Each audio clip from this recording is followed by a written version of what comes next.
Good afternoon, everyone.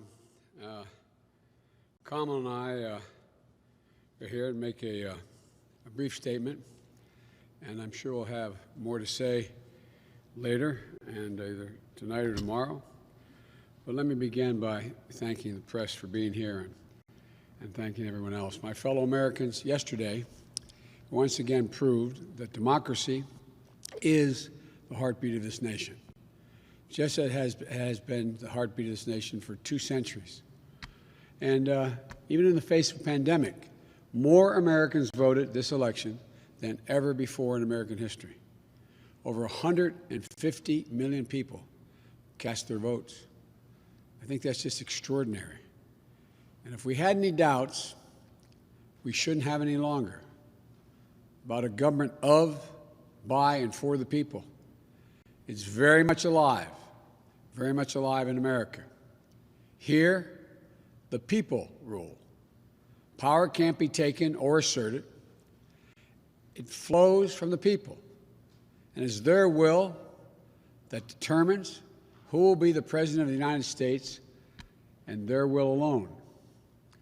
And now, after a long night of counting, it's clear that we're winning enough states to reach 270 electoral votes needed to win the presidency.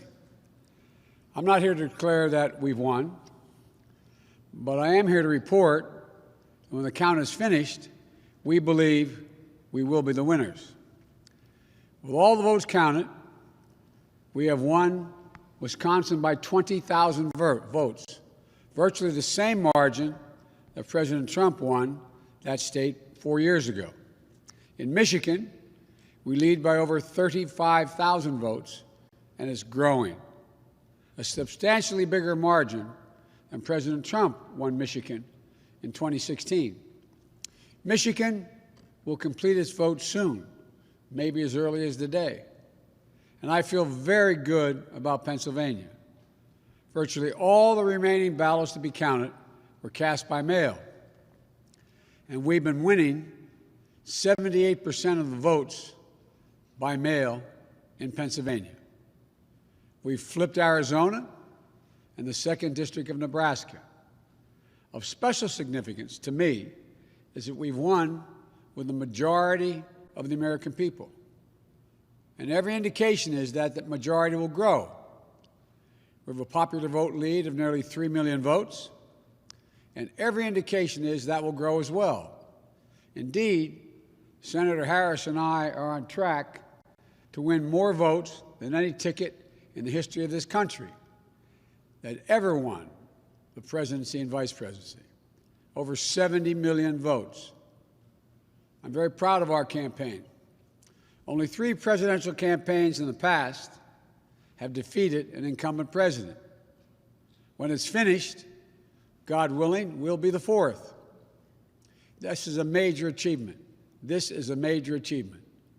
And it's been a long and difficult campaign, but it's been a more difficult time for our country, a hard time. We've had hard campaigns before. We've faced hard times before. So once this election is finalized and behind us, it'll be time for us to do what we've always done as Americans, to put the harsh rhetoric of the campaign behind us, to lower the temperature, to see each other again, to listen to one another, to hear each other again, and respect and care for one another, to unite, to heal, to come together as a nation. I know this won't be easy. I'm not naive. Neither of us are. I know how deep and hard the opposing views are in our country on so many things. But I also know this as well. To make progress, we have to stop treating our opponents as enemies. We are not enemies. What brings us together as Americans is so much stronger than anything that can tear us apart. So let me be clear. We are campaigning as a Democrat, but I will govern as an American president.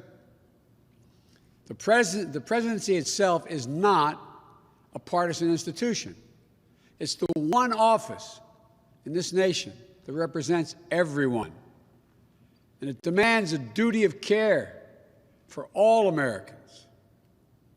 And that is precisely what I will do. I will work as hard for those who didn't vote for me as I will for those who did vote for me. Now, every vote must be counted. No one's going to take our democracy away from us. Not now, not ever. America's come too far. America's fought too many battles. America's endured too much to ever let that happen. We, the people, will not be silenced. We, the people, will not be bullied. We, the people, will not surrender.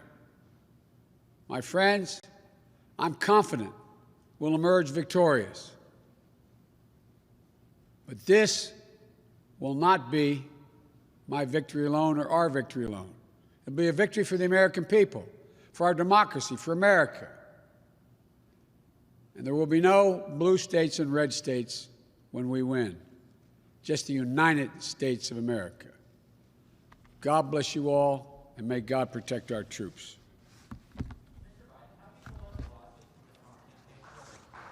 Thank you.